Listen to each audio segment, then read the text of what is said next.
paz. Buenos días a todos. Bienvenidos a la cuarta conferencia del ciclo de conferencias Capitulación 1821. En este día vamos a ver el perfil de Pablo Morillo, que es un personaje muy importante tanto en España como en Colombia. Y vamos a conocer un poco más de su vida desde otra perspectiva de la que nosotros conocemos, que por eso es lo importante. El doctor Gonzalo Quintero Saravia, como dijimos, doctor en Derecho e Historia de América Latina, es diplomático de carrera y entre sus cargos tiene el del Fellow en el Weatherhead Center of International Affairs de la Universidad de Harvard en Cambridge, Massachusetts, embajador de España ante la República Islámica de Pakistán, 2008 al 2012. Su formación académica, doctor en Historia, apto cum laude por unanimidad en la Universidad Complutense de Madrid, 2015. Doctor en Derecho, apto cum laude por unanimidad, Universidad Nacional de Educación a Distancia en Madrid, en el 96. Experiencia académica, Fellow en el Weatherhead Center for International Affairs de la Universidad de Harvard, investigador visitante en el Departamento de Historia de Sunnyvale, Krieger School of Arts and Sciences de la Johns Hopkins en Baltimore. Tenemos ahora las publicaciones y trabajos de investigación, los libros Bernardo de Gálvez, héroe de la independencia de los Estados Unidos.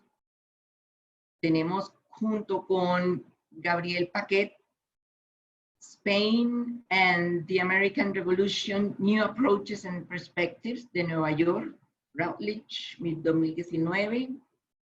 De nuevo, Bernardo de Gálvez, Spanish Hero of the American Revolution, ya en inglés. El libro fue galardonado en el 2019 con el Distinguished Book Award de la Sociedad de Military History, a la mejor biografía publicada en el 2018.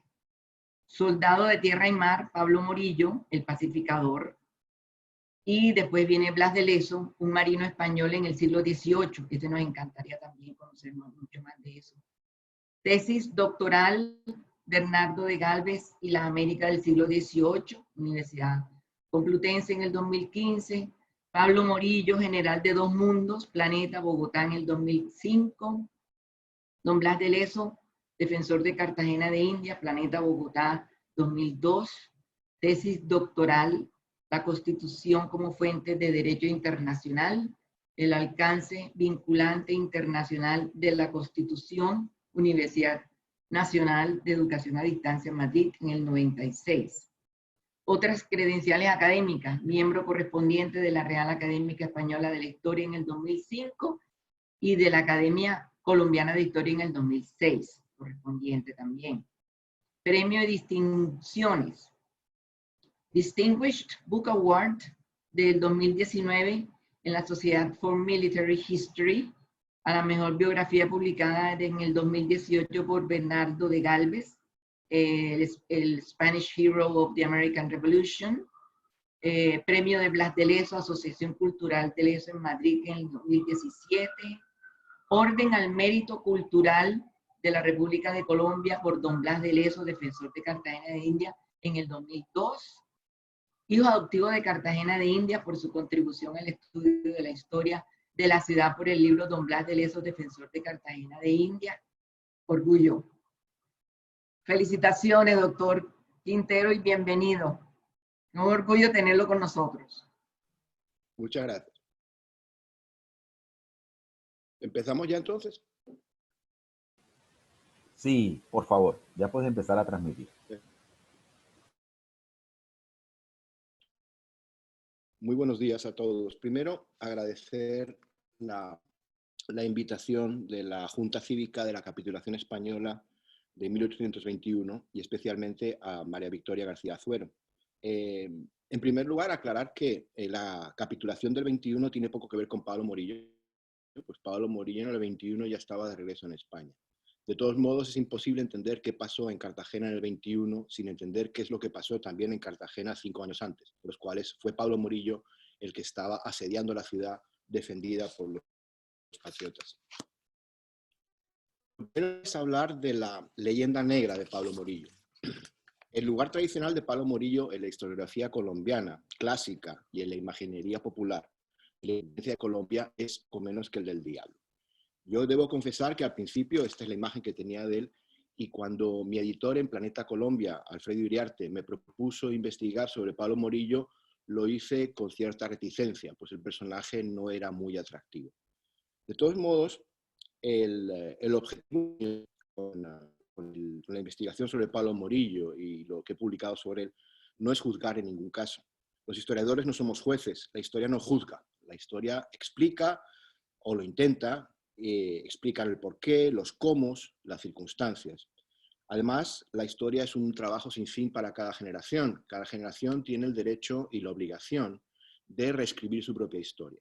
La historia no se ve igual desde cada punto de vista en el que estemos.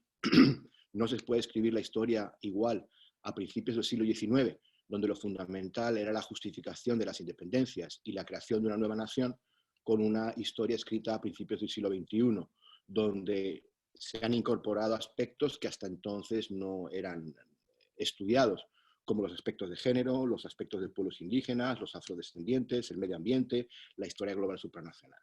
Por lo tanto, esta es una visión de Pablo Morillo de las circunstancias de su vida desde la perspectiva de principios del siglo XXI.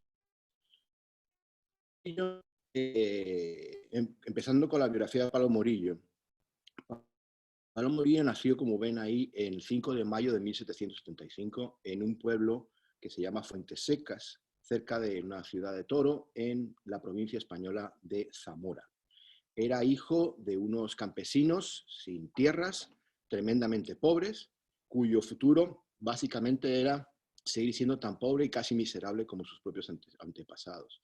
La foto que tienen ahí es la foto de la iglesia de San Esteban en Secas. Es la parte más bonita de todo el pueblo. El resto del pueblo realmente no tiene absolutamente nada relevante. Y para tener un futuro era necesario salir de él. Pero Pablo Morillo no salió de él por propia voluntad, sino que Pablo Morillo era una persona de complicado carácter y un día estaba jugando con unos amigos y decidió tirarle piedras a una persona que venía a lo lejos. Con tan mala suerte que a la persona que le dio la piedra primera era el alcalde del pueblo, que le amenazó con que iba a ir a la cárcel o iba a llamar a la policía, a la Santa Hermandad en ese caso. Pablo Morillo se asustó, un muchachito de 15 años, se asustó, salió corriendo y sin mirar atrás terminó ingresando como voluntario, soldado raso, en el cuerpo de Infantería de Marina de la Real Armada Española. Lo hizo básicamente para poder escapar de cualquier problema judicial, pues los soldados en esa época tenían un fuero especial que les protegía frente a cualquier acusación de los poderes civiles. Y ese fue el inicio de la carrera militar, en este caso marina, de Pablo Morillo. El futuro de Pablo Morillo en la Armada era muy claro. Había ingresado como soldado raso, no tenía ningún tipo de educación ni de preparación, y lo máximo a lo que él podía aspirar era a llegar a ser suboficial. De hecho, en 1797 fue nombrado sargento segundo, y ese hubiera sido su máximo grado militar que hubiera obtenido en la Armada si no hubiera pasado la invasión, las circunstancias políticas que veremos más adelante. La primera gran batalla en la que participó Pablo Morillo fue la batalla de Trafalgar en octubre de 1805, en la cual las fuerzas combinadas navales españolas y francesas fueron derrotadas por las británicas al mando de Nelson, y el propio buque en el que iba a bordo Pablo Morillo, el Ildefonso, una nave de 74 cañones, un navío de guerra, fue hecho prisionero, el barco, el buque, y Pablo Morillo con él, y pasó a estar en las prisiones británicas. Allí pasó unos años, y 3 años después, en 1808, la invasión francesa de España lo cambió. La invasión napoleónica es de sobra conocido, el levantamiento el 2 de mayo de 1808 se levanta Madrid y un montón del territorio controlado hasta entonces por los franceses, y en 19 de julio se produce la batalla de Bailén. La batalla de Bailén es la primera derrota que sufren las tropas francesas por parte de uno de los ejércitos que se estaban oponiendo a ellos, y su importancia es absoluta. Pablo Morillo ingresó como voluntario en el Regimiento de Infantería de Voluntarios de Llerena, y al tener cierta experiencia militar, él era segundo sargento en la Armada, en la Infantería Marina, se le concedió el título provisional de subteniente en el Ejército de Tierra. Y allí participó en la batalla de Bailén. Al ir pasando los años, ven aquí desde 1809 hasta 1812, pasa de ser subteniente a general. Y pasa, este ascenso tan rápido es debido a dos hechos fundamentales. Uno, la necesidad que tienen las tropas españolas de contar con buenos oficiales, y segundo, los hechos de guerra de Pablo Morillo, que va de victoria en victoria, conduciendo a sus hombres a derrotar a los franceses en repetidas ocasiones. Pero Morillo llega oficial no directamente como nombrado por los cauces normales del ejército, sino, y es importante decirlo, llega por la aclamación de sus tropas. En 1809, en abril, lo que sería posteriormente el Regimiento de la Unión decide nombrarle como jefe a él y decide nombrarlo como coronel, y es nombrado por aclamación. Esto es importante porque quiere decir que la relación de Pablo Morillo con sus tropas siempre fue muy estrecha. Era lo que los historiadores militares llaman un general de soldados, es decir, muy próximo a sus soldados, muy preocupado por el bienestar de ellos y siempre en primera línea de combate. Con lo cual el prestigio que tenía Pablo Morillo como militar entre sus tropas, desde este momento y hasta el final de su carrera, siempre fue muy grande. Y eso es importante para entender la carrera de Pablo Morillo. En junio de 1809 tiene la primera gran confrontación en la cual está al mando realmente Pablo Morillo, que es la batalla del Puente de San Payo, en junio de 1809. Es una batalla en la cual el Regimiento de la Unión consigue frenar el ataque de una fuerza muy superior francesa, en la cual se usan, que están todavía en el Museo del Ejército Español, incluso cañones hechos de madera para repeler el ataque de los franceses. 1810 sigue las campañas, 1811 siguen las campañas, en 1811 llega general de brigada. Perdón. Y lo que es importante es que en este momento Morillo pasa a estar asignado a las tropas británicas bajo el mando de Wellington y empieza a combatir bajo órdenes británicas. El Wellington es nombrado generalísimo de los ejércitos españoles y británicos en la península y Morillo empieza a colaborar con ellos bajo sus órdenes. En 1812 continúan las batallas. En 1813 está ya la guerra cambiando de sentido, y aquí pueden ver ustedes un grabado inglés del siglo XIX, de muy principios del siglo XIX, en el cual se ve a Wellington con su Estado Mayor, rodeado por su Estado Mayor, antes de la batalla de Vitoria. La batalla de Vitoria de junio de 1813 es la batalla más importante y última de la Guerra de Independencia que tiene lugar en territorio español. Es una derrota absoluta de las tropas francesas, a partir de la cual los franceses tienen que salir corriendo de España y ya a partir de entonces se repliegan en territorio francés.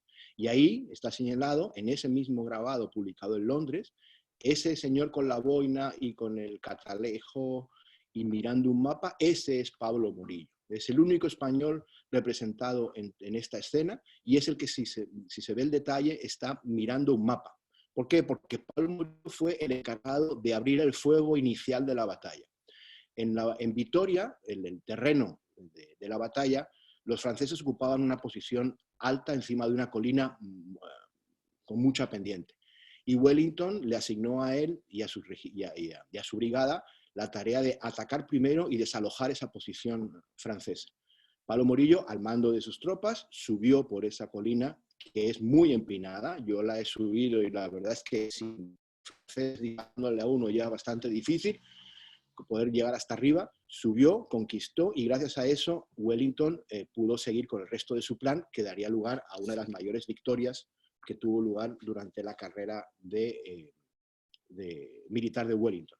De hecho, es famoso que esta batalla de Vitoria está conmemorada en la literatura, en la música, y es una de las más famosas de la guerra, lo que llaman los británicos la guerra peninsular, que en España se conoce como la guerra de independencia española. En 1814, las tropas británicas al mando de Wellington cruzan y entran a Francia.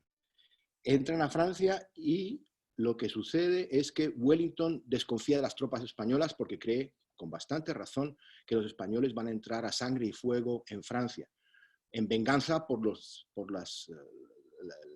la conducta que habían tenido las tropas francesas en España, que había sido realmente muy complicada, unos abusos de los derechos humanos enormes.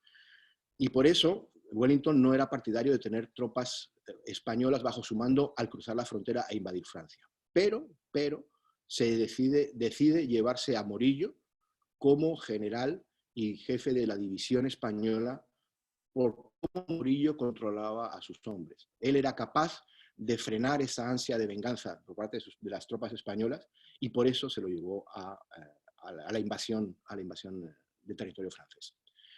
Termina al final, el 30 de abril, la Guerra de Independencia Española, termina la primera parte de las guerras napoleónicas en 1814, en mayo de 1814 regresa a España Fernando VII, y en agosto de ese año Morillo es nombrado capitán general de Venezuela y general del ejército expedicionario enviado a América para restablecer el orden en la costa firme de Escaldarien. Lo que había pasado en América desde la invasión francesa de 1808 hasta 1814 es de sobra conocido por todos ustedes. España no había podido reaccionar, la España peninsular no había podido reaccionar porque estaba luchando contra el invasor francés. Se considera que es necesario mandar unas tropas de refuerzo para los realistas que están combatiendo en las Américas, y lo que se logra hacer es preparativos para mandar unos entre 12 y 15.000 hombres desde la península a combatir en América.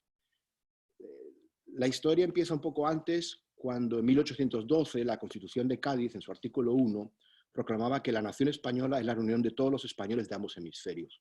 Pese a que en la Constitución de Cádiz, estaban representados teóricamente también diputados americanos, la realidad es que la cesura se había producido ya. Y entonces, en 1814, se decide mandar este ejército expedicionario.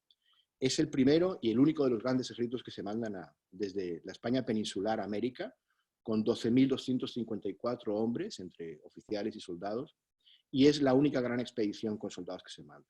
Eso quiere decir que los que combatieron en América, en su inmensa mayoría, eran o americanos o estaban ya en América en 1808. España estaba exhausta y no podía mandar ni un soldado más. ¿Por qué se decide mandar a Morillo como general en jefe? Pues porque era el general más prestigioso con el que contaba España en ese momento. Era un general que sabía combatir en cualquier tipo de terreno y que había salido victorioso en todas sus batallas y en todos los encuentros que había tenido. Las instrucciones que se le dan a Morillo en un principio son de restablecer el orden con el menor derramamiento de sangre. Y con esas instrucciones llega a América, intentando recomponer la autoridad de Fernando VII, que había perdido el control de las Américas. Llega a Isla Margarita, y en Isla Margarita la ocupa sin mayores problemas, y ahí se produce un hecho que es fundamental para la historia posterior, que es Morillo perdona a Juan Bautista Arizmendi. Juan Bautista Arizmendi era el líder patriota de Isla Margarita, que había sublevado Isla Margarita, pero Isla Margarita, al ver el tamaño de la armada que llega desde la península y del número de soldados, evidentemente se rinde sin mayor discusión, y pide perdón. Morillo se lo da contra la opinión de muchos de sus generales que ya estaban combatiendo en las Américas, diciendo que era un error y que había que castigar la insurrección de la Isla Margarita. Pero Morillo decide no castigarla y seguir adelante. Sigue adelante, llega a tierra firme, llega hasta Puerto Santo, en el oeste de Venezuela, entra en Caracas sin mayor oposición y a partir del 22 de septiembre empieza el asedio a Cartagena de Indias.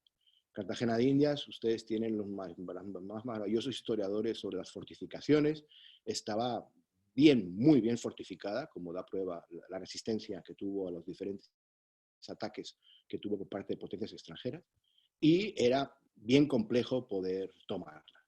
Y para tomarla, Morillo al final lo que tiene que recurrir es a aislar o mar, lo cual no tiene problemas porque la armada realista es infinitamente superior en número a los barcos de los que disponen los patriotas, y por tierra, que tampoco tiene ningún problema porque por tierra la superioridad numérica era muy grande. Entonces cierra completamente Cartagena y la termina rindiendo por hambre. El problema es que justo cuando él está tomando Cartagena de Indias y se rinde Cartagena y sus tropas han entrado, recibe la noticia de la sublevación de Arismendi en Isla Margarita. Arismendi en Isla Margarita se había sublevado frente a la guarnición que se había dejado en Isla Margarita y había hechos prisioneros y ejecutado a la guarnición y a las familias de la guarnición. Entonces Morillo, y yo estimo que es un punto de inflexión muy importante en su política, abandona por completo la idea de restablecer el orden con el menor derramamiento de sangre posible y decide aplicar una política de sangre y fuego. Y esa política de sangre y fuego que se estrena en Cartagena de Indias con el juicio que se hace a los 9 mártires y la ejecución que se hace de estos 9 mártires. La represión es ensayada por primera vez en Cartagena de Indias, pero hay que hacer constar que el sistema de represión era el sistema de represión que se había empleado ya en España cuando se juzga y se ejecuta o se castiga a aquellos que habían sido partidarios franceses durante la invasión francesa, los llamados afrancesados. Se aplica exactamente el mismo sistema que se llama de depuración para establecer responsabilidades, se les considera como traidores y a los casos más graves considerados por el derecho de la época se les ejecuta como pasó en Cartagena. Eso pasó también después cuando entra en Bogotá y en otros lugares. Morillo lo que quiere hacer es cortar cabezas más destacadas de los patriotas, y entre las cabezas más destacadas de los patriotas no solo hay militares o gente que haya tomado las armas contra ellos, sino también aquellas cabezas intelectuales, que para Morillo son incluso a veces más graves, porque son los que incitan a la rebelión contra Fernando VII. Morillo, después de Cartagena de Indias, establece un plan de conquista del territorio con 4 grupos de ejército que van bajando por las vías principales para conquistar todo el territorio y con unas tropas auxiliares que llegan desde Quito hacia Popayán. En solo unos meses se hace con el absoluto control del territorio. También tener en cuenta que sus 12.000 soldados no tenían oposición por parte de los soldados patriotas, y en las batallas y encuentros que tuvieron lugar entre el 1815 y 1816 es una sucesión absoluta de victorias realistas. Los independentistas, los patriotas no estaban preparados en ese momento, estaban completamente descoordinados y tenían una inferioridad numérica y una inferioridad de entrenamiento muy seria. No hay que olvidar que de los 12.500 hombres que llegan desde la península son soldados veteranos de las guerras contra Napoleón, son soldados fogueados con una experiencia en el combate de primera línea, con lo cual eran tropas de primer orden a las cuales se les oponían gente que tenía un entrenamiento militar muy inferior. Esto cambiará más adelante. A partir en julio de 1817, Morillo decide castigar la Isla Margarita y monta una operación militar y naval en la cual toma Isla Margarita y la toma a sangre y fuego. Ya las ejecuciones son sumarias y todo el mundo se le hace pasar por el pelotón de fusilamiento a gran parte de eso. En 1818 tiene lugar la tercera batalla de la Puerta, o la batalla del río Semén, que empieza como una derrota para los realistas, pero que el buen juicio y el valor personal de Morillo convierte en una de las más importantes victorias que tienen los realistas durante esa época. Tan importante es que al año siguiente se le premia a Conde de Cartagena y Marqués de la Puerta.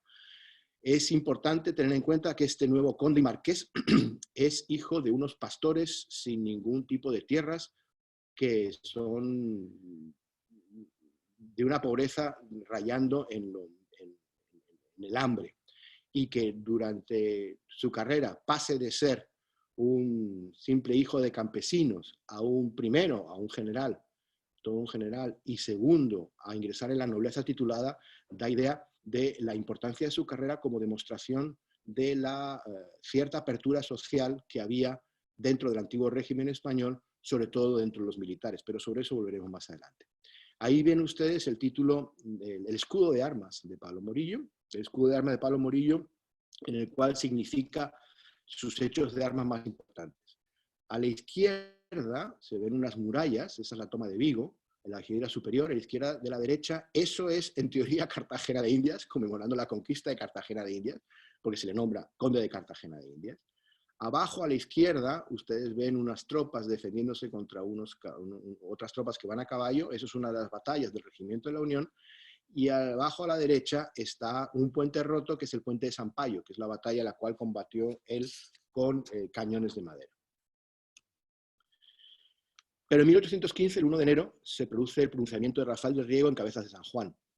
En Cabezas de San Juan, a finales de 1814, se estaban concentrando tropas para mandar una segunda expedición de refuerzo para los realistas en América. Pero estas tropas sabían que si iban para allá, tenían muy pocas posibilidades de volver, no tenían ninguna gana de embarcarse, y se produce un levantamiento, el que se llama el pronunciamiento de Rafael del Riego, en las cuales las tropas y sus oficiales se niegan a embarcar y se revuelan y dan un golpe de Estado contra el gobierno absolutista de Fernando VII, que había entrado en España un año antes. Esto es importantísimo porque se produce un cambio de régimen desde el absolutismo a lo que se llama el trienio liberal. Y este trienio liberal da lugar a un cambio de política respecto a América. Se obliga a Fernando VII a emitir una proclama a los americanos, a jurar la Constitución de 1812 y decir que va a respetar los principios liberales. En la proclama que Fernando VII dirigió a los españoles americanos, les dice, y cito, «Vosotros, los que vais extraviados de la senda del bien, nada os ha producido vuestra sentida escisión sino lágrimas y dolor, desengaños y amarguras, turbulencias, enconos, partidos encarnizados, hambres, incendios. Pues, ¿qué esperáis? Oíd la tierna voz de vuestro rey y padre, cese el inquieto y receloso cuidado que os agita». Esto quiere decir que la política del gobierno español cambia de buscar la derrota militar de los patriotas a un acuerdo con ellos, y que la idea que había detrás es que los patriotas en América no se habían rebelado contra España, sino lo que se habían rebelado es contra el absolutismo de Fernando VII. Eso no es cierto, pero era la idea que tenían ellos detrás.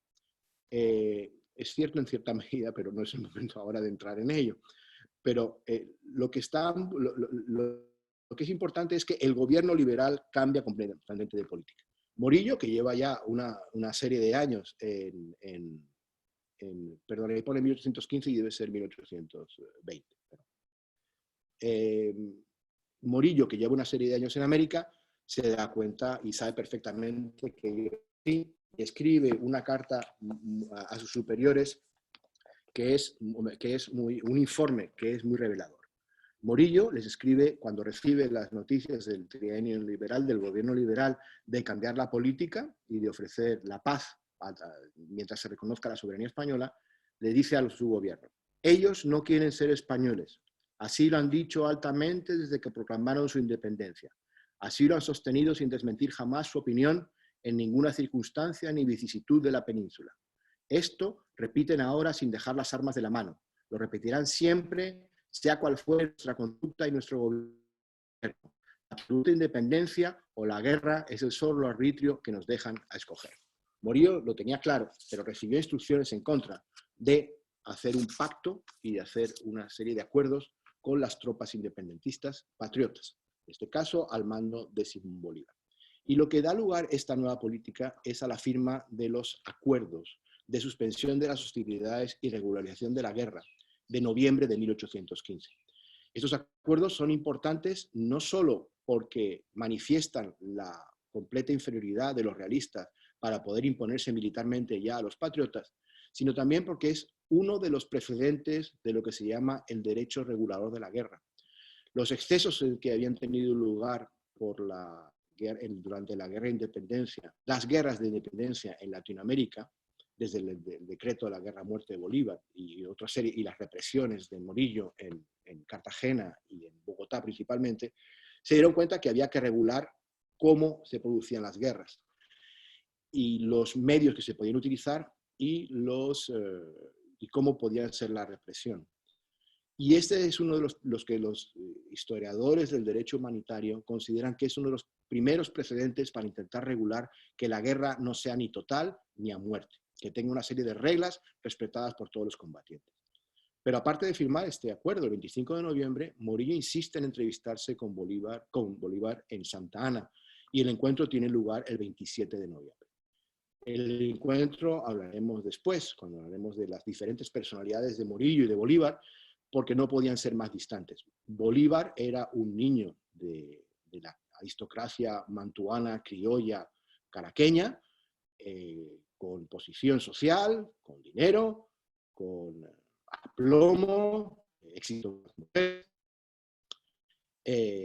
Mientras que Morillo representa, aunque es en ese momento, ya es, ¿cómo diría yo? Ya es el jefe de los ejércitos realistas, el origen social es el que tiene, y la prueba de eso es el choque de personalidades que tiene lugar durante la reunión. La reunión es bastante afable para los estándares de cualquier época. En muchas guerras civiles se dan casos de que ambos bandos reconocen, al contrario, tienen más en común con él que cosas en contra.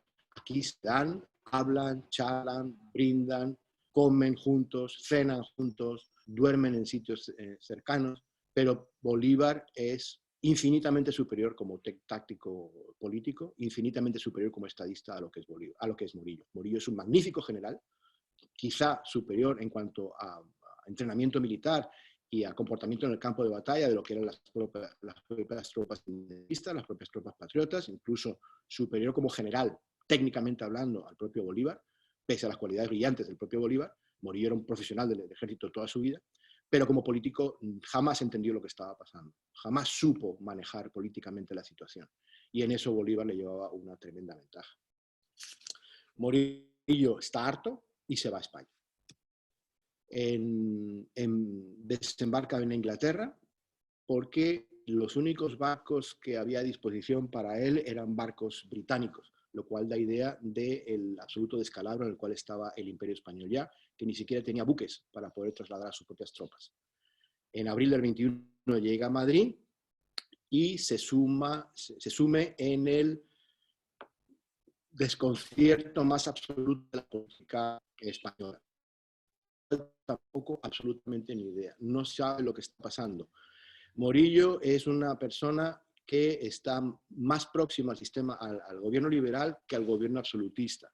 Pero conforme ve que está pasando la radicalización del gobierno liberal en Madrid, él se vuelve progresivamente más conservador, pero más conservador dentro de los liberales, con lo cual al final lo que sucede es que se queda aislado de los liberales en el poder y es considerado como anticonservador por los absolutistas, con lo cual es una situación en la cual no está en realidad en ninguno de los dos bandos. Prueba de ello es que el 26 de octubre de 1822, durante el gobierno liberal, es detenido y encarcelado por desafecto al régimen liberal. Después, de todos modos, se le sigue necesitando. Es el mejor general que tiene España en ese momento, o uno de los mejores que tiene España en ese momento, y el gobierno liberal lo necesita. Y pese a sus opiniones, decide restaurarlo como... ¿Por qué? Porque estaba esperándose ya la entrada de las tropas legitimistas francesas que iban a restaurar en el trono absolutista a Fernando VII. Y efectivamente, el 7 de abril del 23 se produce la entrada en España de lo que se llama los 100.000 hijos de San Luis, tropas francesas, pero no solo francesas, de potencias absolutistas, para restaurar a Fernando VII en el trono absoluto. Se producen una serie de batallas. Morillo combate en la segunda batalla del Puente de Sampayo, donde había combatido la primera. En octubre, los 100.000 hijos de San Luis estaban Fernando VII, y el 24 de noviembre Morillo decide dimitir porque ha sido vencido los liberales. En 1824 decide irse a Francia y se instala en París. Y allí pasa 6-7 años hasta en el exilio. De esta época es el retrato que hemos visto al principio de él y que veremos al final. Y durante esta época lo que se dedica básicamente es a intentar escribir unas memorias que al final nunca se escriben, a ordenar sus papeles y hacer poco más. Morillo, no lo hemos dicho antes, pese a su origen humilde, pero por su gran prestigio como militar y su gran carrera militar, se casa por poderes cuando está en América con una rica heredera de unos comerciantes de Cádiz. Ten en cuenta que Cádiz era el puerto más importante de España con América y que fueron precisamente los comerciantes del consulado de Cádiz los que en gran parte financiaron la expedición de Morillo para ir a reprimir a los patriotas americanos y todas las expediciones que se intentaron hacer después, aunque ninguna llegase. Con lo cual, en realidad, lo que estaba viviendo era de su pensión como general, que era generosa, pero no tanto, sino sobre todo de la gran fortuna que tenía su mujer. En 1830, en noviembre, se le autoriza a regresar a España, reinstaurándose los grados y honores, es decir, se le perdona ya y puede regresar. Y en 1832 se le nombra capitán general de Galicia. Capitán general de Galicia, en el 33 muere Fernando VII y empieza otra época de grandes convulsiones en la política española. De hecho, en el 36 Morillo decide de nuevo retirarse a Francia, a un balneario para recuperar su salud, y allí muere un año después. En realidad, no de consecuencia de sus heridas, sino de pura vejez. En fin, Morillo el pacificador. Hay una serie de puntos que me gustaría haber dejado claros durante mi exposición. Morillo como ejemplo de ascenso social en el ejército. Es uno de los casos, pero solo uno de los casos en el cual a través de la milicia se consigue un ascenso social que de otro modo hubiera sido absolutamente imposible. No es un caso que se produjese únicamente durante la Gran Independencia Española, es decir, contra los franceses. Desde el siglo XVIII eso ya se venía dando, y muchos y grandes militares y administradores imperiales españoles del siglo XVIII son primera generación de nobles, de ennoblecidos, y Morillo es un ejemplo de eso. La contraparte de esto es que el prestigio que alcanzan los militares durante la Gran Independencia hace que estos militares entren en política. Y lo que sucede es que también sucede en América Latina, es que los militares se quedan involucrados en política y los instrumentos que están acostumbrados ellos a manejar son instrumentos no solo políticos, sino también militares, como los pronunciamientos, guerras civiles y todo esto. Con lo cual, la política del siglo XIX está muy escorada por la intervención de los militares y de la mentalidad militar en política. Segundo aspecto que quisiera destacar en la conclusión es el enorme prestigio y la enorme capacidad de Morillo como general. Los instrumentos de los que se dotó para la represión realista en América no eran muchos. En realidad, 12.000 y pico hombres no eran demasiados, pero los supo manejar de una manera que fue completamente avasalladora durante la primera época. Después se quedó sin ningún refuerzo y las tropas españolas se iban desgastando, mientras que las tropas independentistas podían seguir, patriotas, podían seguir teniendo nuevas levas y nuevos voluntarios. Morillo como político fue un absoluto, bueno, la historia no juzga, pero los hechos son los que son, y Morillo nunca logró comprender cuál era la situación de la América a principios del siglo XIX, no entendía la rebelión, no entendía la sociedad americana. Cuando él entra en Bogotá, se le recibe como un héroe. Claro, es cierto que siempre Bogotá recibía como un héroe a las tropas que llegasen, daba igual que fueran patriotas o que fueran realistas. Recibía como un héroe siempre.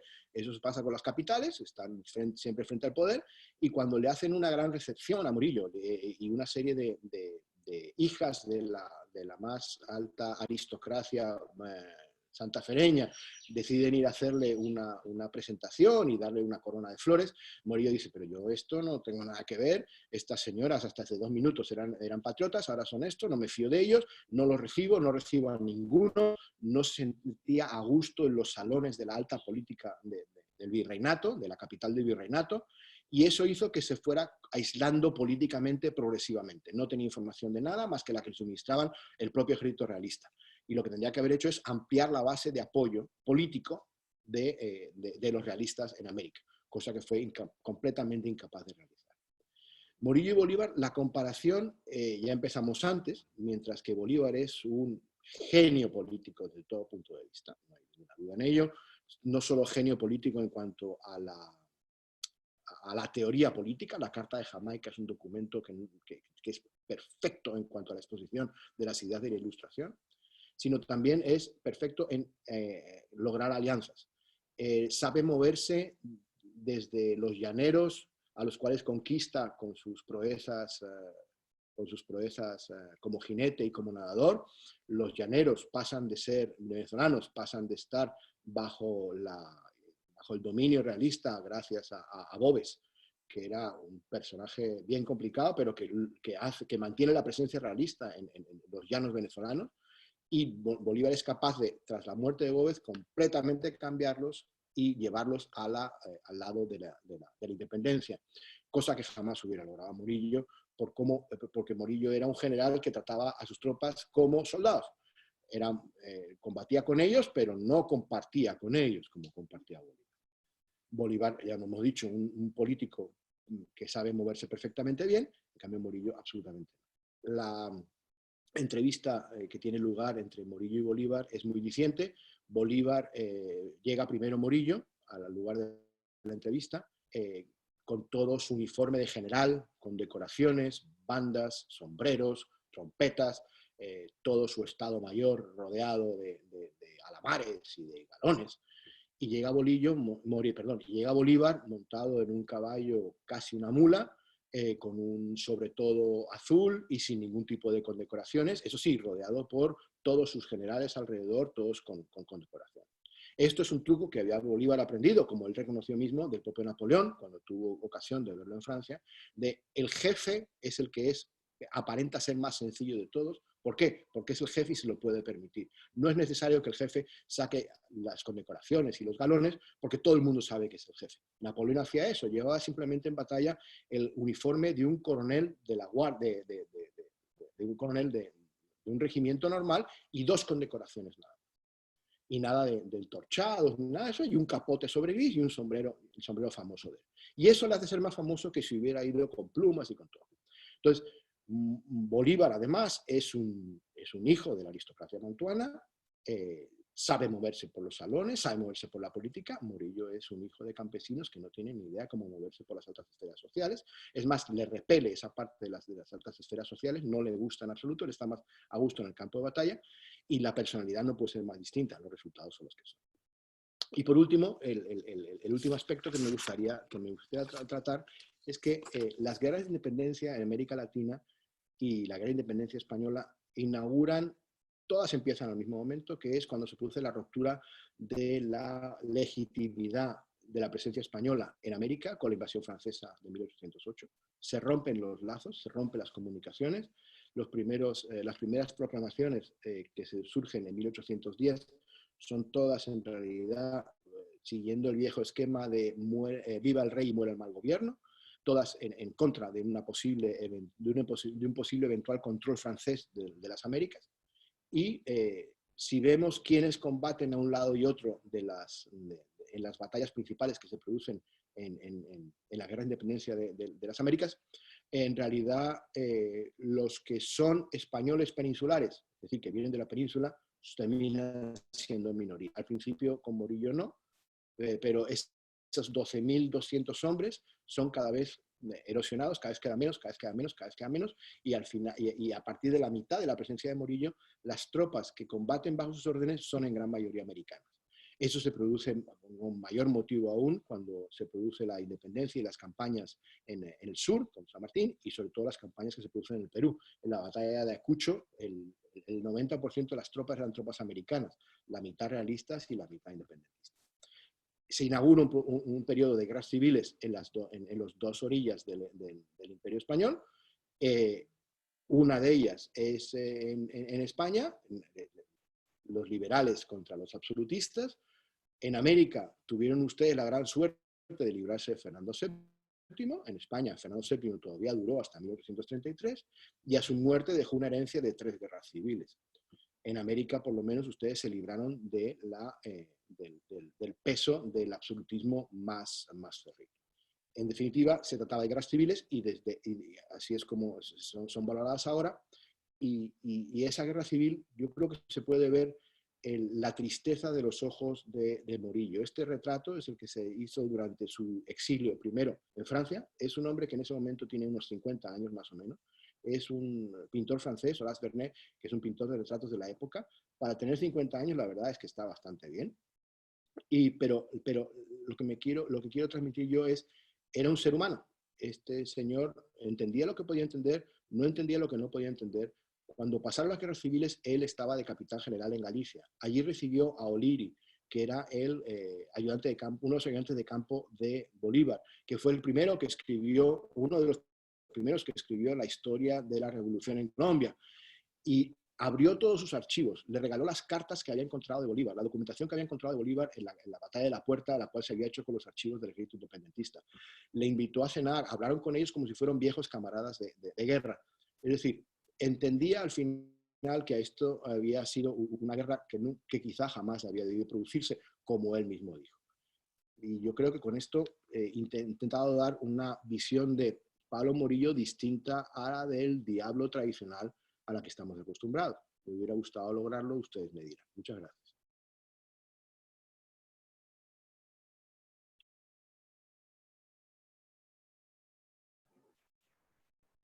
Hola, mucho gusto. Mi nombre es Carlos del Corral. Yo vivo ahora en Miami y soy descendiente de varios personajes de esa época. Dentro de ellos, uno de los mártires en Cartagena. Y quiero hacerte una pregunta. He estado estudiando en esta época porque estamos estudiando unos libros, haciendo unos cómics y estamos haciendo unas películas. ¿Tú dónde estás basado? Yo estoy en Lima en este momento, destinado a nuestra embajada. En Lima. Ok. ¿Habría alguna manera de conseguir tu correo para poderte escribir?